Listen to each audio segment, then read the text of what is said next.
ನಮಸ್ಕಾರ ಎಲ್ಲರಿಗೂ. ಶ್ರೀಮದ್ ವಾಲ್ಮೀಕಿ ರಾಮಾಯಣದ ಬಾಲಕಾಂಡದ 10ನೇ ಸರ್ಗಕ್ಕೆ ಎಲ್ಲರಿಗೂ ಸ್ವಾಗತ. ಈ 10ನೇ ಸರ್ಗದ ವಿಷಯ ಅಂಗದೇಶಕ್ಕೆ ಋಷ್ಯಶೃಂಗ ಬರುವುದು ಹಾಗೂ ಶಾಂತಾಳೊಡನೆ ವಿವಾಹವಾದ ಪ್ರಸಂಗವನ್ನು ವಿಸ್ತಾರವಾಗಿ ವರ್ಣಿಸಿದುದು. ರಾಜನ ಅಪ್ಪಣೆಯನ್ನು ಪಡೆದು ಸುಮಂತ್ರ ಈ ರೀತಿಯಾಗಿ ಹೇಳುತ್ತಾನೆ: ಮಹಾರಾಜ, ರೋಮಪಾದನ ಮಂತ್ರಿಗಳು ಋಷ್ಯಶೃಂಗರನ್ನು ಯಾವ ಉಪಾಯದಿಂದ ಕರೆಸಿದ್ದರು ಅದೆಲ್ಲವನ್ನು ನಾನು ತಿಳಿಸುವೆನು.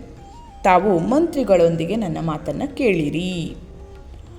ಆಗ ಅಮಾತ್ಯರೊಂದಿಗೆ ಪುರೋಹಿತರು ರೋಮಪಾದನಲ್ಲಿ, ಮಹಾರಾಜನೇ, ನಾವು ಒಂದು ಉಪಾಯವನ್ನು ಯೋಚಿಸಿರುವೆವು. ಅದನ್ನು ಉಪಯೋಗಿಸಿದ್ದರಿಂದ ಯಾವುದೇ ವಿಘ್ನ ಬಾಧೆ ಬರುವ ಸಂಭವವೇ ಇಲ್ಲ. ಋಷ್ಯಶೃಂಗ ಮುನಿಯು ಸದಾ ಕಾಡಿನಲ್ಲೇ ಇರುತ್ತಾ ತಪಸ್ಸು ಮತ್ತು ಸ್ವಾಧ್ಯಾಯದಲ್ಲೇ ತೊಡಗಿರುವರು. ಅವರಿಗೆ ಸ್ತ್ರೀಯರ ಪರಿಚಯವೇ ಇರಲಿಲ್ಲ ಮತ್ತು ವಿಷಯ ಸುಖದ ಅನುಭವವೇ ಇಲ್ಲ. ನಾವು ಮನಸ್ಸನ್ನು ಕದಡುವ ಮನೋವಾಂಛಿತ ವಿಷಯಗಳ ಪ್ರಲೋಭನೆ ತೋರಿಸಿ ಅವರನ್ನು ನಮ್ಮ ನಗರಕ್ಕೆ ಕರೆತರುವೆವು. ಆದ್ದರಿಂದ ಇದಕ್ಕಾಗಿ ಬೇಗನೆ ಪ್ರಯತ್ನವನ್ನು ಮಾಡೋಣ.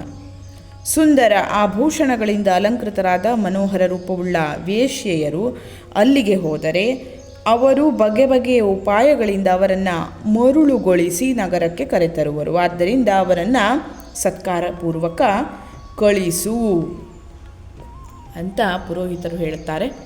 ಇದನ್ನು ಕೇಳಿ ರಾಜನು ಪುರೋಹಿತರಲ್ಲಿ ಈ ರೀತಿಯಾಗಿ ಹೇಳುತ್ತಾನೆ: ಬಹಳ ಒಳ್ಳೆಯದು, ನೀವು ಹಾಗೆಯೇ ಮಾಡಿರಿ ಅಂತ. ಅಪ್ಪಣೆಯನ್ನು ಪಡೆದು ಪುರೋಹಿತರು ಮತ್ತು ಮಂತ್ರಿಗಳು ಹಾಗೆಯೇ ವ್ಯವಸ್ಥೆ ಮಾಡಿದರು.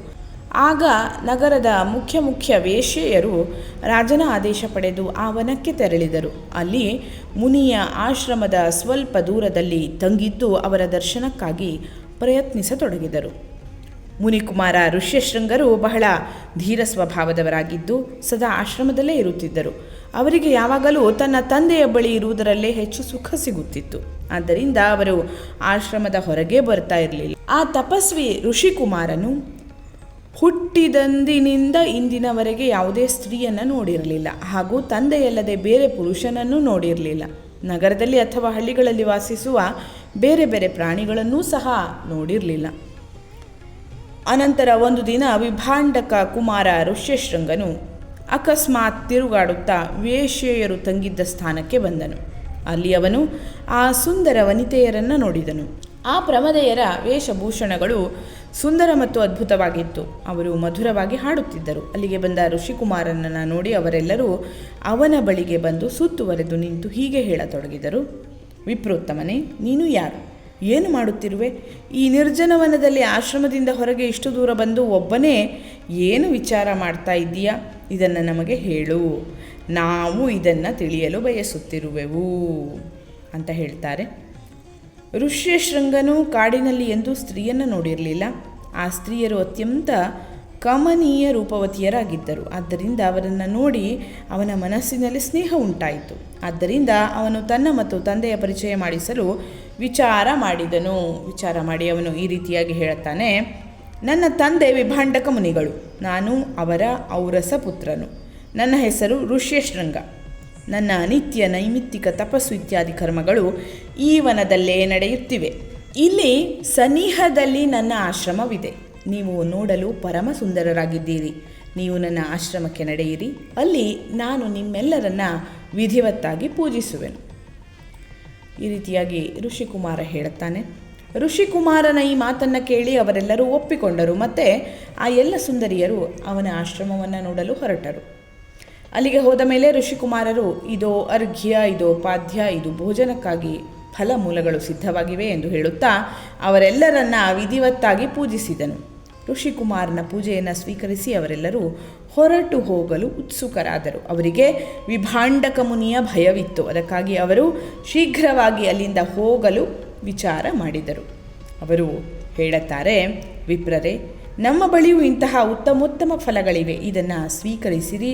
ನಿಮ್ಮ ಕಲ್ಯಾಣವಾಗಲಿ. ಈ ಫಲಗಳನ್ನು ಬೇಗನೆ ತಿಂದು ಬಿಡಿ, ತಡ ಮಾಡಬೇಡಿ. ಹೀಗೆ ಹೇಳಿ ಅವರೆಲ್ಲರೂ ಹರ್ಷಗೊಂಡು ಖುಷಿಯನ್ನು ಆಲಂಗಿಸಿ ಅವರಿಗೆ ತಿನ್ನಲು ಯೋಗ್ಯವಾದ ಬಗೆ ಬಗೆಯ ಒಳ್ಳೆಯ ಪದಾರ್ಥ ಹಾಗೂ ಬಹಳಷ್ಟು ಸಿಹಿ ತಿನಿಸುಗಳನ್ನು ನೀಡಿದರು.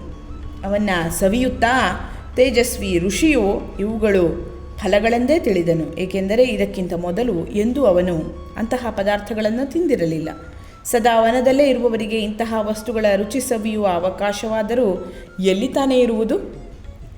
ಅನಂತರ ವಿಭಾಂಡಕ ಮುನಿಯ ಭಯದಿಂದ ಸ್ತ್ರೀಯರು ವ್ರತ ಮತ್ತು ಅನುಷ್ಠಾನದ ಮಾತನ್ನು ಹೇಳಿ ಬ್ರಾಹ್ಮಣ ಕುಮಾರನಲ್ಲಿ ಆ ನೆಪವನ್ನು ಒಡ್ಡಿ ಅಲ್ಲಿಂದ ಹೊರಟು ಹೋದರು. ಅವರೆಲ್ಲರೂ ಹೊರಟು ಹೋದ ಬಳಿಕ ಕಾಶ್ಯಪ ಕುಮಾರ ಋಷ್ಯಶೃಂಗನು ಮನಸ್ಸಿನಲ್ಲಿ ವ್ಯಾಕುಲಗೊಂಡನು ಮತ್ತು ಬಹಳ ದುಃಖದಿಂದ ಅತ್ತ ಇತ್ತ ಅಲೆಯತೊಡಗಿದನು. ಅನಂತರ ಮರುದಿನ ಪುನಃ ಮನಸ್ಸಿನಲ್ಲಿ ಅವರನ್ನೇ ಚಿಂತಿಸುತ್ತಾ ಶಕ್ತಿಶಾಲಿ ವಿಭಾಂಡಕ ಕುಮಾರ ಋಷ್ಯಶೃಂಗನು ಹಿಂದಿನ ದಿನ ವಸ್ತ್ರಾಭರಣ ಭೂಷಣಗಳಿಂದ ಅಲಂಕೃತರಾದ ಆ ಸುಂದರ ರೂಪವುಳ್ಳ ವೇಶ್ಯೆಯರನ್ನು ನೋಡಿದಲ್ಲಿಗೆ ಹೋದನು. ಬ್ರಾಹ್ಮಣ ಋಷ್ಯಶೃಂಗನು ಬಂದಿರುವುದನ್ನು ನೋಡಿ ಕೂಡಲೇ ಆ ವೇಶ್ಯೆಯರ ಮನಸ್ಸು ಹರ್ಷಗೊಂಡಿತು. ಅವರೆಲ್ಲರೂ ಅವನ ಬಳಿಗೆ ಹೋಗಿ ಅವನಲ್ಲಿ, ಸೌಮ್ಯ, ಬನ್ನಿ, ಇಂದು ನಮ್ಮ ಆಶ್ರಮಕ್ಕೆ ನಡೆಯಿರಿ ಎಂದು ಹೇಳಿದರು. ಇಲ್ಲಿ ನಾನಾ ವಿಧದ ಫಲಮೂಲ ಬಹಳ ಸಿಗುತ್ತಿದ್ದರೂ ಅಲ್ಲಿಯೂ ನಿಶ್ಚಯವಾಗಿ ವಿಶೇಷ ರೂಪದಿಂದ ಸಿಗಬಲ್ಲುದು, ನಡೆಯಿರಿ ಎಂದು ಹೇಳಿದರು.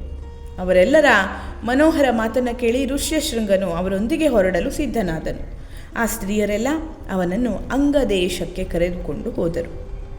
ಆ ಮಹಾತ್ಮ ಬ್ರಾಹ್ಮಣನು ಅಂಗದೇಶಕ್ಕೆ ಬರುತ್ತಲೇ ಇಂದ್ರನು ಸಮಸ್ತ ಜಗತ್ತನ್ನು ಸಂತೋಷಗೊಳಿಸುತ್ತಾ ಕೂಡಲೇ ಮಳೆಗರೆಯಲು ಪ್ರಾರಂಭಿಸಿದನು. ಮಳೆಯನ್ನು ನೋಡಿ ಆ ತಪಸ್ವಿ ಬ್ರಾಹ್ಮಣ ಕುಮಾರನು ಬಂದಿರಬೇಕು ಎಂದು ರಾಜನು ಅನುಮಾನಪಟ್ಟನು. ಮತ್ತೆ ಬಹಳ ವಿನಯದಿಂದ ರಾಜನು ಅವರನ್ನು ಸ್ವಾಗತಿಸಿ ಕಾಲು ಮುಟ್ಟಿ ಸಾಷ್ಟಾಂಗ ನಮಸ್ಕಾರ ಮಾಡಿದನು.